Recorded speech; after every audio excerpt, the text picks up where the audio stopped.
बातमी खरं तर अतिशय महत्त्वाची आहे, कारण महायुतीच्या आमदारांना आता थेट रिपोर्ट कार्ड द्यावं लागणार आहे. होय, तिन्ही पक्षांच्या आमदारांना तसा थेट आदेश देण्यात आलेला आहे. पंतप्रधान नरेंद्र मोदी उद्या मुंबईमध्ये येणार आहे आणि मोदींच्या या मुंबई दौऱ्यात ते महायुतीच्या आमदारांचा 2.5 तासांचा क्लास घेणार असल्याचं कळत आहे. मोदींच्या क्लाससाठी कोणती तयारी करायची यासाठी आमदारांना एक पत्र सुद्धा देण्यात आलं असल्याचं कळत आहे. एकंदरीत जर आपण बघितलं तर थेट रिपोर्ट कार्ड आता द्यावं लागेल. पत्रातल्या सूचनेप्रमाणे सर्व आमदार आता रिपोर्ट कार्डच्या तयारीला सुद्धा लागले असल्याचं सध्या कळत आहे.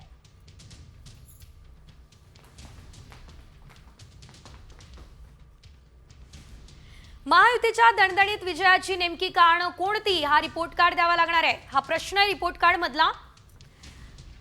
शिंदे सरकारच्या 2.5 वर्षांच्या काळात राज्याला किती फायदा झाला हे देखील विचारलं जाणार आहे.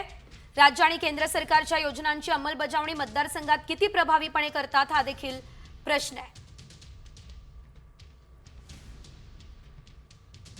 मतदारांशी कायम संपर्कात राहण्यासाठी काय करतात, मतदारसंघ आणि राज्याच्या विकासाचं पुढच्या 5 वर्षांसाठीचं विजन नियोजन काय, हा देखील प्रश्न आता उपस्थित करण्यात आलेला आणि या संदर्भातली सर्व माहिती रिपोर्ट कार्ड मध्ये देणं बंधनकारक असणार आहे.